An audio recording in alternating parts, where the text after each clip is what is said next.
Bonjour, je vous souhaite la bienvenue à ce café VAE du mois d'avril. Alors, avec pour thématique la VAE, bilan de compétences, comment identifier le dispositif correspondant au projet professionnel d'un collaborateur. Alors, nous sommes actuellement près de 100 personnes invitées en ligne. Nous vous proposons un temps de présentation suivi de réponses à vos questions que vous pouvez nous poser via le chat en ligne et le PowerPoint vous sera adressé à la suite de ce webinaire. Alors, je suis donc Béatrice Roland, responsable du dispositif académique de validation pour l'Académie de Lille et j'ai le plaisir d'animer ce webinaire en compagnie de ma collègue. Donc Stéphanie Dupont, moi je suis en charge du DABM, du dispositif académique des bilans et mobilités pour l'Académie de Lille.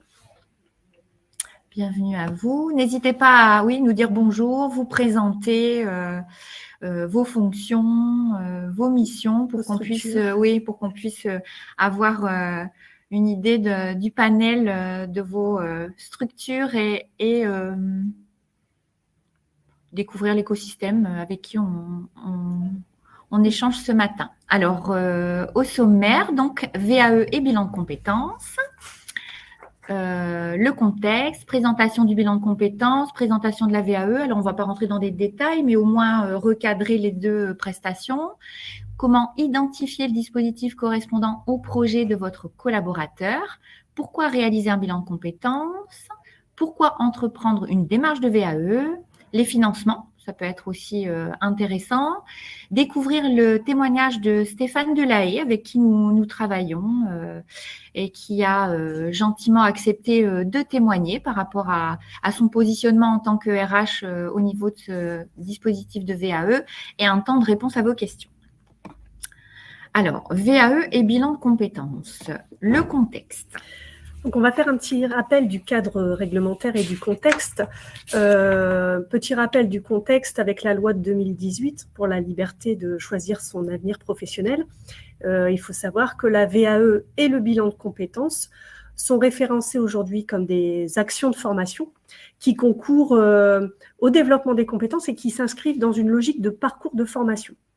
Que ce soit pour la VAE, qui est inscrite dans le Code du travail et dans le Code d'éducation, hein, donc c'est un droit qui permet à chacun de pouvoir faire reconnaître ses acquis de l'expérience via une validation sur toute certification qui peut être un diplôme, un titre professionnel ou un certificat de qualification professionnelle de branche.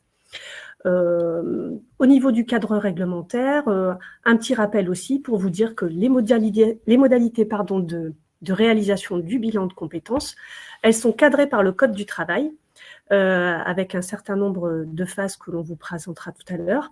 Voilà, donc c'est un bilan de compétences, il est réglementé, le contenu est inscrit dans la loi par le Code du travail, et donc on n'y fait pas n'importe quoi. Ouais, une prestation qui est cadrée, Stéphanie.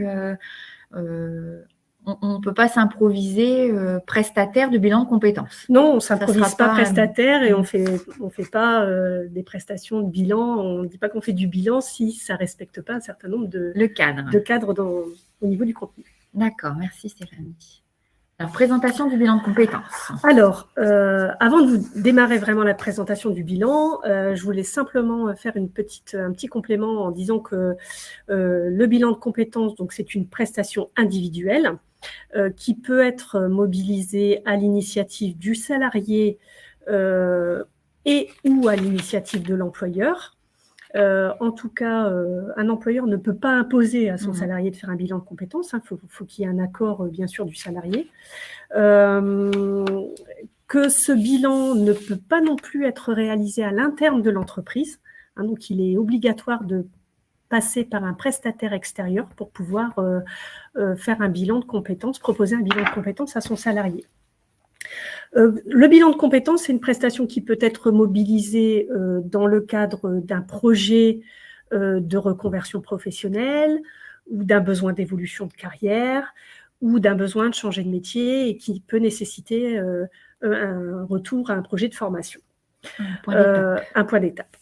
Donc, le bilan de compétences, ça permet de faire le point sur son parcours. Alors, quand on parle de parcours, c'est les expériences au sens large, le métier, les différents métiers qu'on a occupés, les différentes fonctions. Et puis aussi un point sur ses compétences professionnelles et personnelles. Donc, c'est vraiment une analyse du parcours dans sa globalité. On n'est pas que sur du On professionnel. n'est pas que sur du pro. On peut tout à fait développer des compétences dans un cadre extra-professionnel. Le bénévolat, Par exemple, sportif. le bénévolat, sportif, associatif, etc. Donc, c'est un tout. On prend vraiment la personne dans sa totalité. Donc, au niveau des étapes, il y a un certain nombre d'étapes. Donc, je reviens à ce que je disais tout à l'heure, donc sur le fait que ça soit cadré, réglementé. Donc, il y a toujours la première étape, c'est un entretien préalable d'information.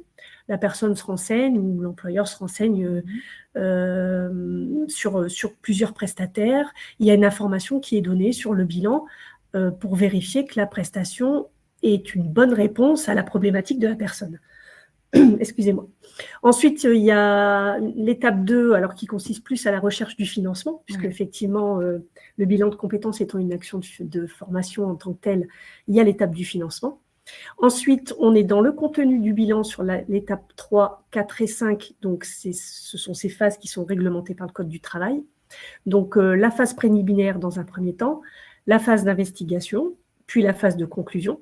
Et ensuite, un entretien de suivi à 6 mois par rapport au plan d'action. D'accord. Alors, donc, je vais vous détailler sur la slide suivante peut-être les différentes étapes. Les différentes étapes. Et là, on est donc sur l'idée du responsable RH qui souhaite accompagner son collaborateur dans la réalisation d'un bilan de compétences. C'est ça. Alors, les phases du bilan. Alors, les phases du bilan. Donc, je vous disais, une phase préliminaire. Donc, cette phase, elle va permettre d'analyser le besoin de la personne, de définir conjointement, toujours, c'est vraiment un travail collaboratif, le bilan de compétences.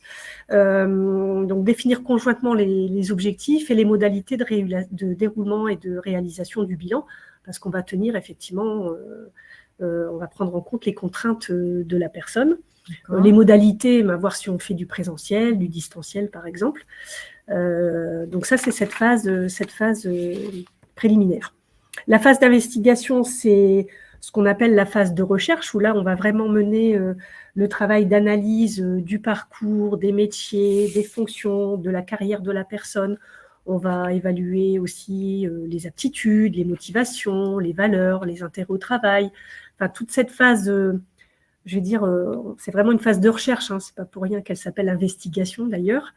On va demander vraiment, c'est encore une fois un travail collaboratif avec le bénéficiaire, puisqu'il y aura un travail aussi de recherche, d'enquête à mener de la part de la personne. Auprès d'autres. Auprès ça peut être de personnes qui exercent un autre métier, ça peut être des structures, ça peut être donc toujours sous la guidance du conseiller, bien sûr. Mais en tout cas, c'est le bénéficiaire qui est acteur dans l'avancée de son bilan, dans l'avancée de son projet. Je vais un peu casser les idées reçues, mais on ne vient pas en bilan, on ne dit pas je viens faire des tests et vous allez me dire ce que je vais faire, ça ne se passe pas comme ça. Oui. Là, c'est vraiment un travail collaboratif.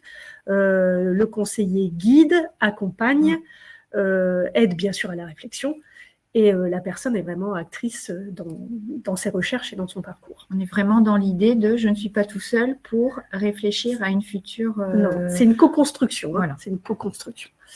Et la phase de conclusion, donc cette phase, elle finalise l'accompagnement et elle retrace un petit peu, elle retrace tout le parcours qui a été mené. Toute la réflexion. Voilà. Et on remet un document de synthèse.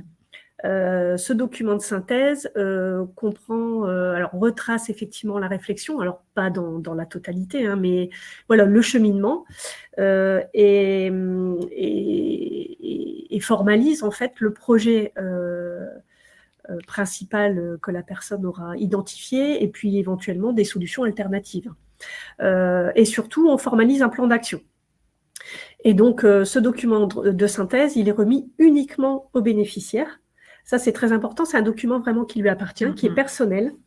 Pour autant, un bilan de compétences qui serait demandé à l'initiative de l'employeur et le salarié accepte et le fait, il peut y avoir une restitution de la synthèse auprès de l'employeur si et seulement si le salarié donne son accord.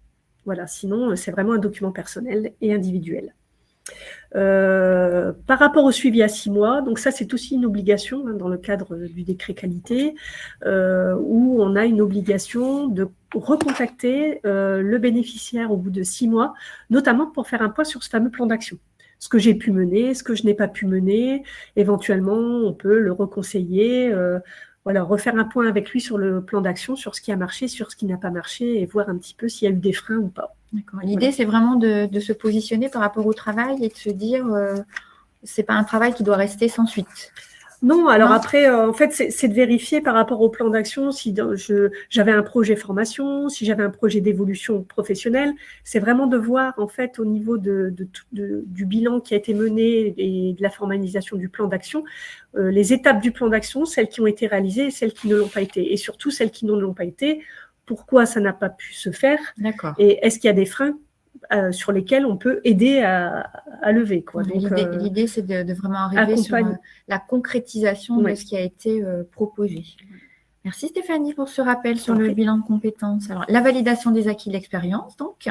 L'objectif, transformer votre expérience en diplôme. Alors, effectivement, pour vos collaborateurs, l'objectif, c'est j'ai acquis de l'expérience et je souhaite obtenir la certification qui est en adéquation avec les activités que j'ai menées. La validation des acquis de l'expérience, c'est l'opportunité, la démarche qui permettra aux collaborateurs d'obtenir cette certification. Une condition, 1 an d'exercice, donc d'activité en lien direct avec le diplôme visé. Et la validation des acquis de l'expérience, pour qui? Pour tout le monde. La VAE est accessible à toute personne, quel que soit son âge, sa nationalité, son niveau de diplôme, son statut. Cette personne, qu'elle soit salariée, demandeur d'emploi, travailleur indépendant. Les types d'expériences qui peuvent être valorisées dans le cadre de la démarche de VAE. Des expériences salariées en tant qu'indépendant, bénévole, conjoint collaborateur, quelqu'un qui aurait suivi un service civique, un mandat électoral et syndical, et des expériences aussi qui ont pu être réalisées dans le cadre d'alternance, contrat d'apprentissage, contrat de professionnalisation, les contrats uniques d'insertion, les mises en situation professionnelle, les stages pratiques et les préparations opérationnelles à l'emploi. C'est-à-dire qu'aujourd'hui, dans ce dispositif, les collaborateurs qui ont de l'expérience dans tout type de situation peuvent valoriser cette expérience, tout en sachant que par rapport à ces 1607 heures, plus de 50% doivent être exercés dans une activité professionnelle. On ne pourrait pas envisager une VAE simplement sur des activités extra-professionnelles. Alors, les étapes de la VAE pour l'éducation nationale.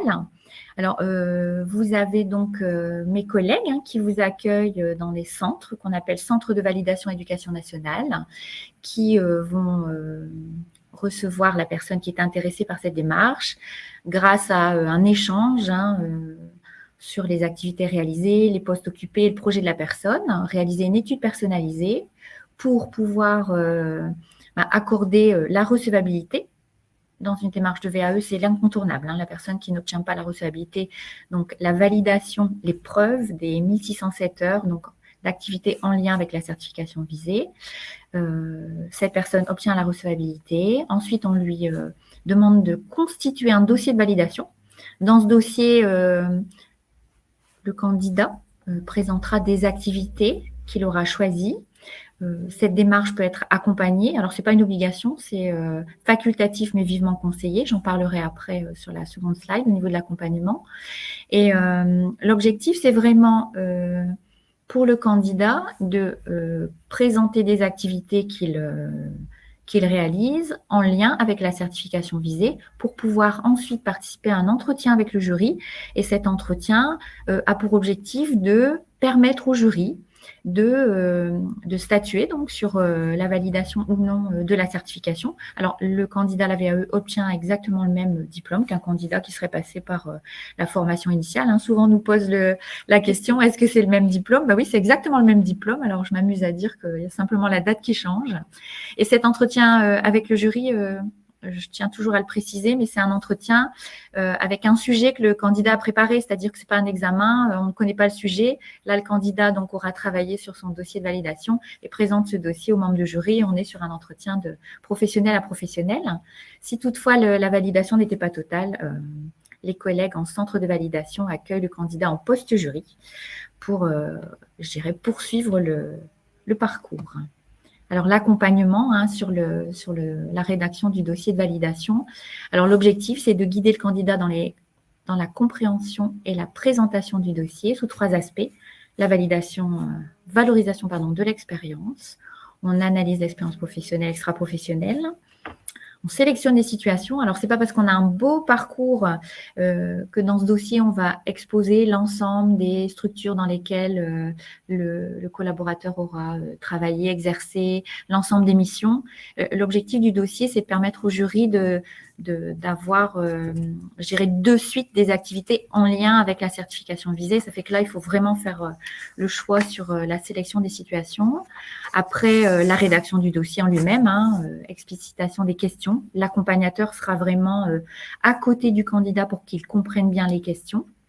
Il sera, je dirais, à côté de lui pour lui donner des éléments de méthodologie, d'analyse des activités ciblées, des techniques d'expression écrites et pour structurer son discours, maîtrise du vocabulaire. Alors souvent, on a des personnes qui maîtrisent des activités sur les terrains qui sont, je dirais, dans leur environnement, mais pour mettre toutes les chances du côté du candidat, on a donc l'accompagnateur qui, grâce à ce support qu'on appelle référentiel d'activité professionnelle qu'utilisent les accompagnateurs, permettra au candidat peut-être effectivement de développer ou d'élargir sa maîtrise du vocabulaire au niveau de ses activités professionnelles et puis naturellement la préparation à l'entretien avec le jury parce que ça c'est souvent le moment qui est redouté par le candidat, mais on a les accompagnateurs qui cadrent l'entretien, qui précisent les attentes, qui proposent des techniques de prise de parole et des techniques d'argumentation et de traitement des objections puisqu'on va vraiment mettre en condition le candidat pour que le jour de l'entretien avec le jury, il soit le plus à l'aise possible. Et comme je le disais tout à l'heure, un entretien post-jury qui sera réalisé en fonction des résultats.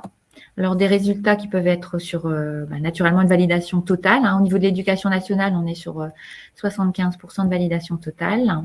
Validation partielle, on a validé les blocs. Alors, on peut dire que c'est une validation, c'est une réussite. Ce n'est pas parce qu'on a obtenu partiellement la certification qu'on n'a pas réussi. Et je dirais que même dans la réforme qui est en cours, on a la possibilité de demander la validation que sur certains blocs. On n'est pas obligé de demander une certification partielle et on le verra même dans la thématique de notre webinaire ce matin, c'est quelle prestation, est-ce que je choisis le bilan, est-ce que je choisis la validation des acquis. Ça peut être un objectif d'obtenir une validation partielle parce que dans mon projet professionnel, effectivement, j'ai besoin que d'une partie du module, enfin pas du module, mais du bloc de la compétence. Et sans validation, bon, ça reste encore à la marge. Oui, ça reste assez rare, mais là, on a donc l'entretien post-jury qui permettra qui permettra au candidat d'être soutenu dans sa démarche. Alors, en validation, sans validation, on a parfois des candidats qui sont déstabilisés par rapport à l'entretien. Alors voilà l'objet de notre échange de ce matin. Comment identifier le dispositif correspondant au projet d'un collaborateur. Alors là, je vais laisser la parole à Stéphanie. Pourquoi le bilan de compétences, Stéphanie? Alors, le bilan de compétences, il peut être à un moment donné envisagé ou souhaité, ou en tout cas, à partir du moment où la personne, un salarié, peut être en questionnement, l'employeur aussi peut être en questionnement. Soit on a envie de changement, en interne ou en mobilité externe d'ailleurs, soit on peut avoir un projet effectivement de formation parce qu'on a besoin d'acquérir de nouvelles compétences techniques par rapport à l'évolution de son métier. On parlait de nouvelles technologies tout à l'heure. Stratégie de l'entreprise. Voilà. Soit l'entreprise souhaite faire évoluer un collaborateur vers un poste à responsabilité. On a besoin d'identifier certaines choses.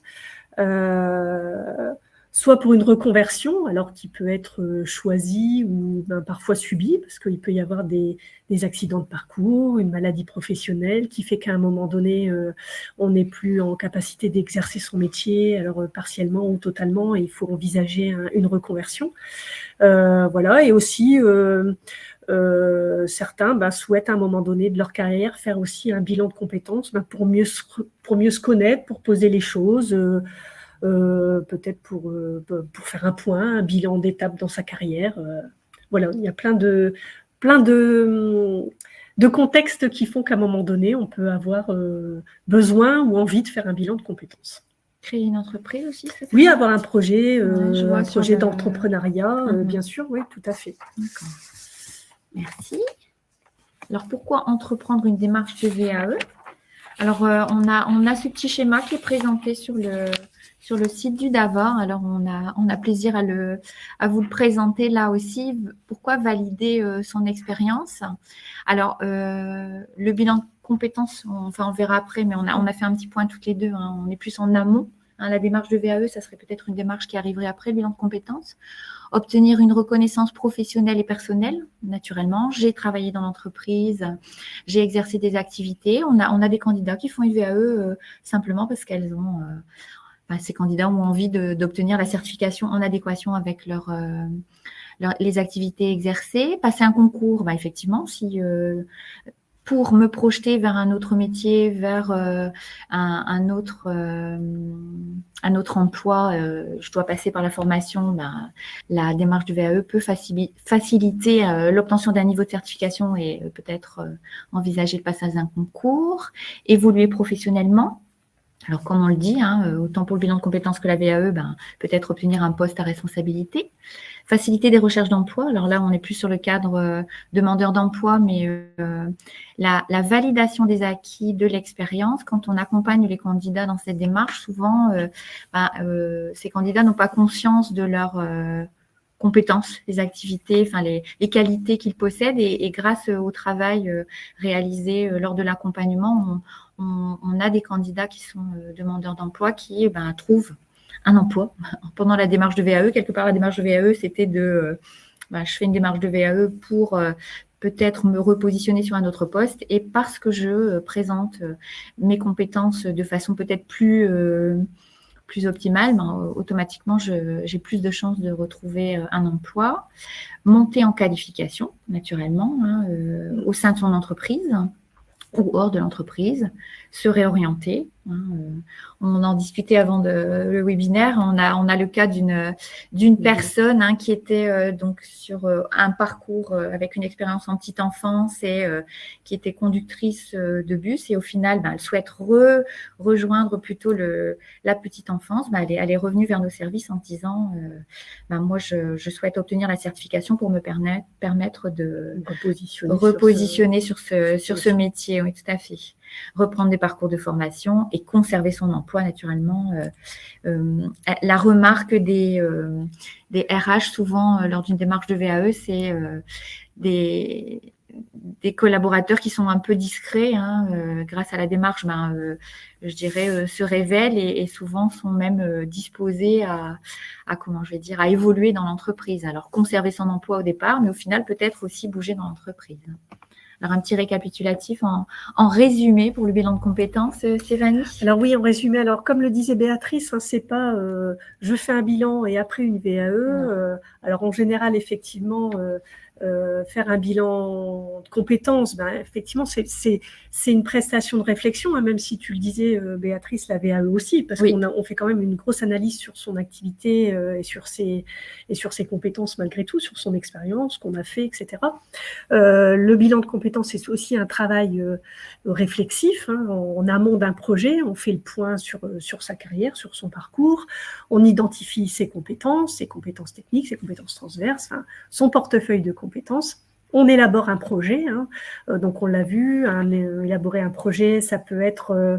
alors, je dirais en termes de suite de parcours sur le bilan, soit un petit peu comme la VAE, on confirme finalement sa place actuelle en se disant, globalement, j'avais l'impression de ne plus trouver de sens dans mon emploi, mais au final, je me rends compte que ce que je fais, ça me plaît quand même.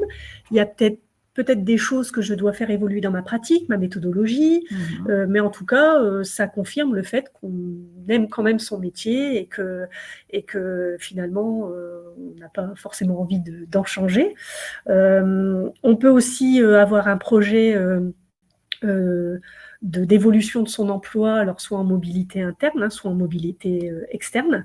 On peut aussi avoir un projet de formation pour pouvoir, donc formation ou certifiante ou professionnalisante pour acquérir des nouvelles compétences, ce que je disais tout à l'heure dans le cadre de l'évolution de son métier, ou alors effectivement de faire une validation des acquis de l'expérience. Ça peut aussi être inscrit au plan d'action d'un bilan de compétences que de passer par le dispositif VAE pour pouvoir évoluer ensuite vers d'autres choses. Tu parlais d'évolution professionnelle, tu parlais de montée en qualification, de réorientation. Voilà, donc ça peut aussi être une étape et une préconisation à la suite d'un bilan. Alors, on a souhaité plutôt positionner le bilan sur on réfléchit. Oui, on réfléchit. Alors, on ne fait pas que ça. Non, Stéphanie même me disait. Si on agit, oui. On a le bilan de compétences, on réfléchit et la VAE, on agit. Mais c'est parce qu'il y a déjà peut-être une réflexion en amont, effectivement, de la démarche de VAE. Mettre en œuvre son projet professionnel, valoriser les compétences transversales, faire reconnaître son expérience. L'objectif de la démarche de VAE, c'est vraiment d'obtenir la certification en lien avec les activités exercée, cette validation des acquis qui est en pleine réforme, plein bing bang pour 2024, avec la loi qui est passée en décembre. Pour l'instant, on attend les décrets d'application, mais il y a vraiment une réelle opportunité par rapport à la démarche. Alors, il n'y a pas de logique particulière pour le bilan de compétences ou la validation des acquis. C'est vraiment du cas par cas, Stéphanie. Ouais. Par rapport aux collaborateurs qui s'interrogent, l'idée, c'est vraiment de se dire que le bilan de compétences, on prend un temps, on fait une pause et on élargit les champs ou alors on se conforte, on va dire, dans son poste. La validation des acquis d'expérience, il y a l'obtention de la certification dans un objectif précis. Voilà pour le résumé. On vous a aussi repositionné les possibilités de financement parce que ça, c'est certainement une question qu'on se pose quand on reçoit un collaborateur ou une personne qui est intéressée par ces deux prestations, le compte personnel de formation, le plan de développement des compétences. Alors, avec un abondement co éventuellement. Co-construction, comme tu disais, Stéphanie, par rapport au bilan. Alors, il y a des personnes qui souhaitent... on ne l'a pas évoqué, mais faire des bilans réaliser un bilan de compétences ou une VAE hors temps de travail, mais ça, c'est un choix. Mais si c'est vraiment co-construit, je pense que de toute façon, les financements sont mobilisables. OPCO, Transition Pro pour la VAE, Conseil régional en abondement du CPF, le Pôle emploi et un financement individuel si on n'avait pas de financement identifié. Là, écoutez, on va vous... laisser écouter le témoignage de Monsieur Delahaye, qui est donc RH et qui, je dirais, travaille avec nous et qui met en avant les plus-values, la plus-value de la démarche de VAE. Je vous laisse écouter le témoignage.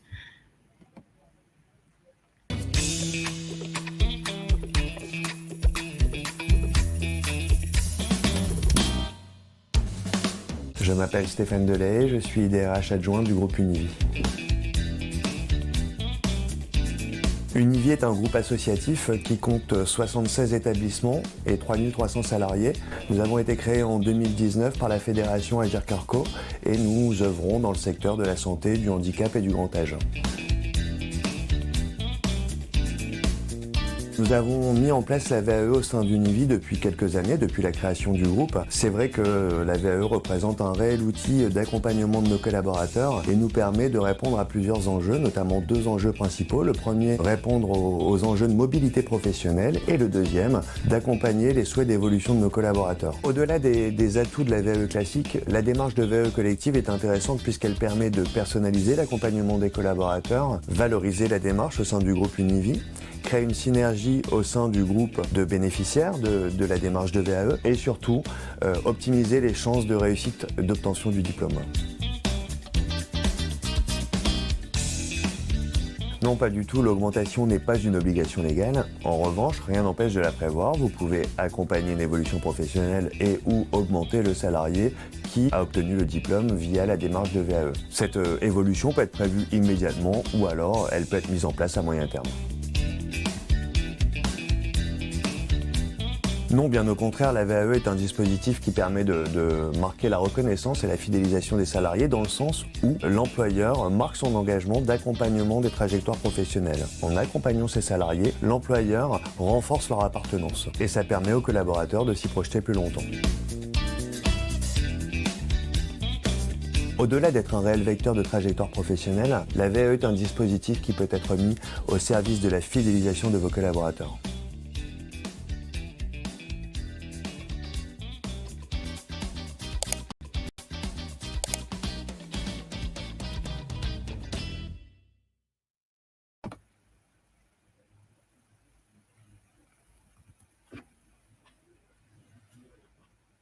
On remercie encore Monsieur Delahaye pour ce témoignage.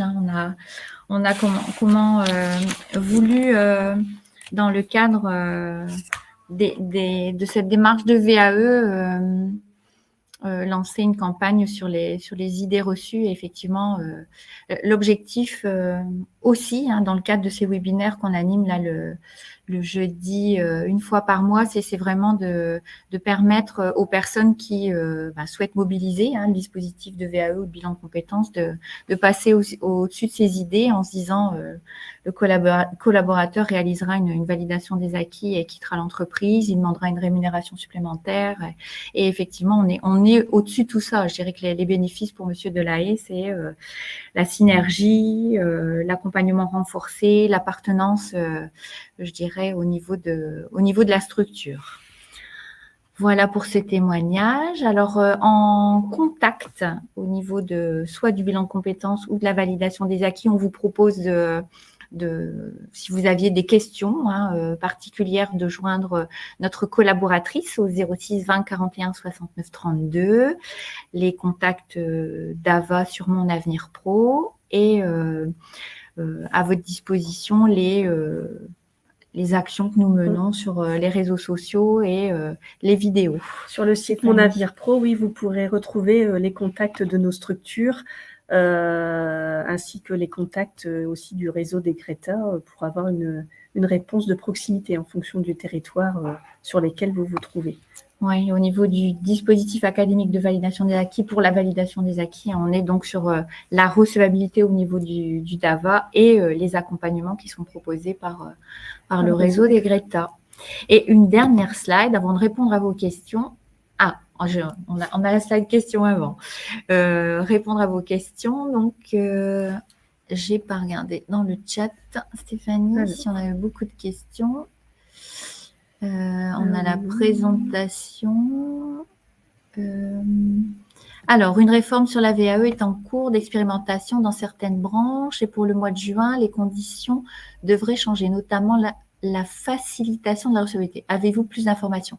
Alors, comme je le disais dans la présentation, Delphine, on a les grandes lignes qui sont, je dirais, données au niveau de la réforme, un congé à 48 heures, l'acquisition des blocs, un accès universel, on ne serait plus sur ces 1607 heures, un accompagnement dès la constitution du dossier, le financement via Transition Pro, la création d'un service public, l'expérimentation de la VAE inversée, mais c'est vrai qu'au niveau de l'entrée dans le dispositif, aujourd'hui, on n'a pas les décrets d'application. Par contre, pour participer à l'expérimentation REVA en cours, c'est vrai qu'on se questionne en fonction des personnes qui se présentent, qui ont peut-être pas effectivement les 1607 heures, je dirais, de preuves par rapport à ce que nous réalisons aujourd'hui. Bon, ça questionne, mais on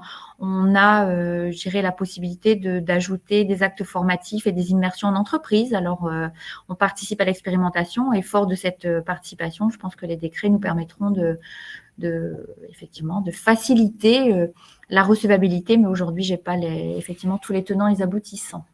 Samira qui nous demande, pouvez-vous expliquer le rôle de l'employeur dans la VAE? le rôle de l'employeur dans la VAE, alors ça dépend du choix de l'employeur. Alors là, on voit le témoignage de Monsieur Delahaye pour Univi. Il est partie prenante, c'est-à-dire il est convaincu de la démarche et du bien fondé de la démarche dans l'entreprise. L'idée, c'est d'être je dirais, un allié de l'accompagnateur, puisque pour qu'une VAE d'entreprise soit optimisée, on va dire que le rôle de l'employeur est important. On ne peut pas dire que, par rapport à mon expérience, il y a peut-être d'autres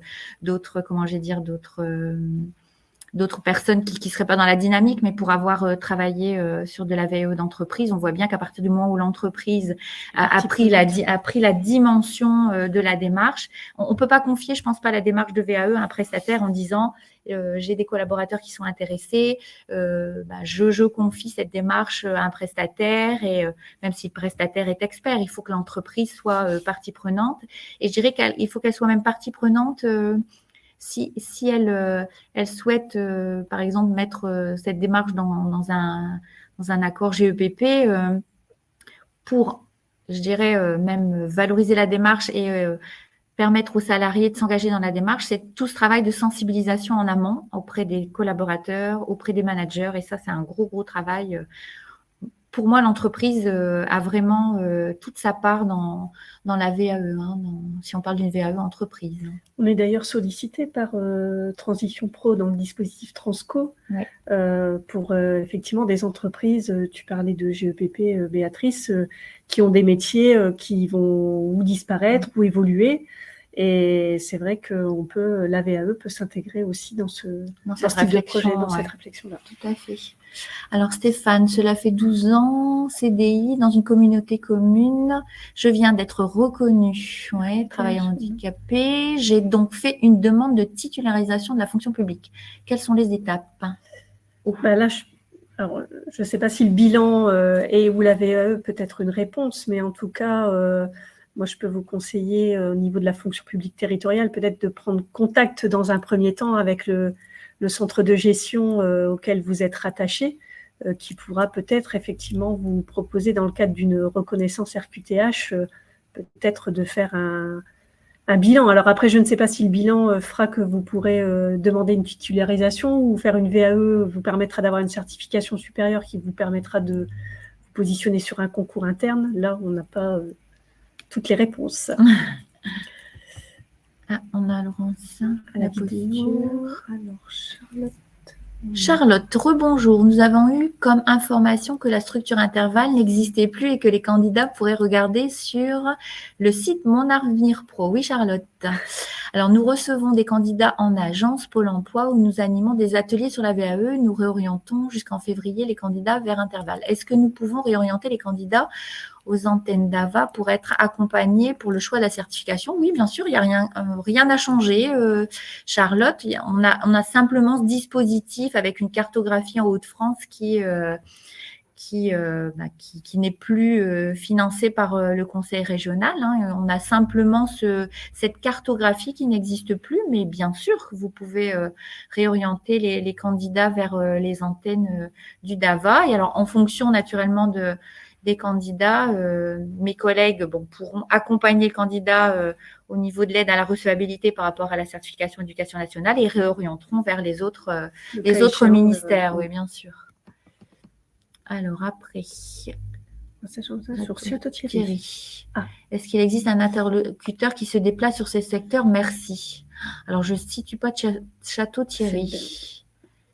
Alors, on aura nos collègues, oui, sur le DAVA d'Amiens, Charlotte, oui, bien sûr. On pourra répondre à votre question, ne vous inquiétez pas, on vous enverra les coordonnées, je les ai pas en tête. Alors, avez-vous des retours sur l'expérimentation REVA en cours? Alors, pour y participer, oui, quelques retours. Un nombre de candidats qui étaient attendus à 3500 parcours sur le national. On est à 1400 ou 1500 parcours engagés avec une obligation naturellement de répondre dans les 48 heures pour le premier contact, un rendez-vous un rendez-vous réalisé par un architecte de parcours. Comme je le disais, on est sur un accompagnement dès la prise de contact. Je ne vais pas en tirer de grandes conclusions, mais en tout cas, c'est vrai que c'est une autre dimension, puisque l'architecte de parcours suit le candidat tout au long du parcours. Il est architecte de parcours, il propose une prestation d'accompagnement, il propose des actes formatifs et il réalise aussi la prise en charge. C'est-à-dire que là, le candidat n'a plus le questionnement au niveau du financement. Mais je vais pas tirer de conclusion aujourd'hui. En tout cas, c'est vrai que ça questionne la pratique. L'accompagnement pour une VAE est de 24 heures ou de 48 heures. Alors, l'accompagnement, la prestation d'accompagnement, elle peut être je dirais de 20 heures, de 24 heures, de 12 heures. C'est une prestation d'accompagnement, mais avec une moyenne de 24 heures. Par contre, ce que je disais dans la présentation, je parlais du congé VAE. La personne a la possibilité d'obtenir une autorisation d'absence pour pouvoir, je dirais, bénéficier de cette prestation d'accompagnement. Et là, on est sur une autorisation d'absence de 24 heures qui passerait à 48 heures sur la nouvelle réforme. C'est à 30 minutes de Soissons. 2h30 d'Amiens. Alors, on va remonter à nos collègues Charlotte. La demande de permanence sur Château-Thierry. Patrick, le dispositif certification des compétences des représentants du personnel et mandatés rentre-t-il dans la démarche de VAE? Oui, peut-être parce que tu parlais tout à l'heure d'électorat. Oui, alors c'est l'expérience qui peut être valorisée. De mandat électoral ou syndical. Oui, mais il faut trouver la certification en lien avec les activités réalisées.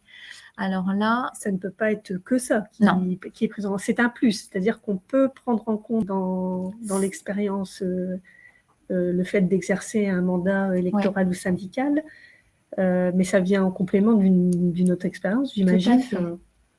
Je ne sais pas si on a répondu à la question, mais en tout cas, le dispositif des compétences est mandaté Alors, le dispositif certification des compétences, je ne vois pas de quoi on parle. Il a répondu derrière. Patrick, merci pour le… pardon. Parfait, merci, d'accord. On est vraiment sur l'expérience en tant que… grâce au mandat que vous exercez. On n'est pas sur une certification pour, je dirais, ce mandat. Merci Clément, j'avais trouvé l'ensemble des centres, j'espère qu'il y a un… D'accord, ok, très bien. Écoutez, je pense qu'on a répondu à l'ensemble des questions. On est au bout du chat. Oui, on est au bout du chat. Alors, j'avais vu Laurence qui avait noté la posture pour le conseiller bilan de compétences. La posture n'est pas la même, en effet. Et le conseiller VAE. Je te laisse la posture du bilan de compétences. Oui, non, c'est vrai que c'est un travail de réflexion et l'un et l'autre, mais effectivement, l'objectif n'est pas le même. Donc, le conseiller bilan, il accompagne effectivement, c'est de la guidance, l'accompagnement VAE aussi, mais on n'est pas effectivement dans la même posture. On est sur du contenu et on va peut-être ajouter un petit conseil quand même au niveau du bilan de compétences. Stéphanie, on ne l'a pas dit, mais c'est vraiment de choisir quelqu'un avec qui vous avez, je dirais, une relation, je dirais, facilitée, puisque la personne, elle va effectivement vous questionner sur le niveau professionnel, mais aussi le niveau personnel. Bon, je ne dis pas qu'en VAE, on n'est pas sur ce niveau-là, mais on est vraiment sur une autre réflexion, effectivement. On est sur des activités au niveau de la VAE, alors que sur la démarche du bilan de compétences, le conseiller, je dirais sera là aussi pour un choix professionnel, un choix de vie quelque part. Voilà, on est dans cette dimension projet. Merci de la remarque au niveau de Laurence. Alors, Charlotte, de remettre la slide avec les contacts. On vous enverra le PowerPoint, Charlotte. Elle va appeler tout de suite le numéro pour avoir la réponse à sa question. Merci Charlotte. Et je voulais finir sur la campagne que nous avons lancée actuellement au niveau des DAVA de Lille et Amiens, la VAE comme un pari gagné, parier sur vous-même, miser sur votre expérience, et la VAE un pari 100% gagnant. Bon, je vais dire que le bilan de compétences, on va dire qu'il peut être 100% gagnant. 100% gagnant aussi. C'est toujours gagnant, oui. À partir du moment où on se lance dans ce type de prestations, c'est que on a envie d'évoluer, de se réorienter, de changer. Voilà, en tout cas, on vous remercie pour votre attention, vos questions. Et nous retrouvons, donc, je vais reprendre la slide, le 4 mai, dans la continuité de ces webinaires orientés entreprise, comment présenter la VAE en entretien professionnel. Et c'est vrai qu'on se rend compte que la prestation est c'est une obligation de présenter la VAE en entretien, mais on vous donnera quelques conseils pratiques. Merci beaucoup. Ah, César, un agent peut demander un congé à 48 heures à partir de maintenant? Non, pas maintenant. Non, il faut attendre. Il faut attendre les décrets d'application. Comment s'inscrire à cette deuxième thématique? Alors là, vous allez... je pense que Clémence a noté le lien. Oui. Oui, voilà. Clémence. Et après, on a vos coordonnées suite à votre inscription à ce premier café VAE. Alors, on vous enverra les liens pour le café, enfin les cafés organisés chaque mois. Merci beaucoup. Bonne journée à tous. Au revoir. Ah, c'est pas terminé. Merci.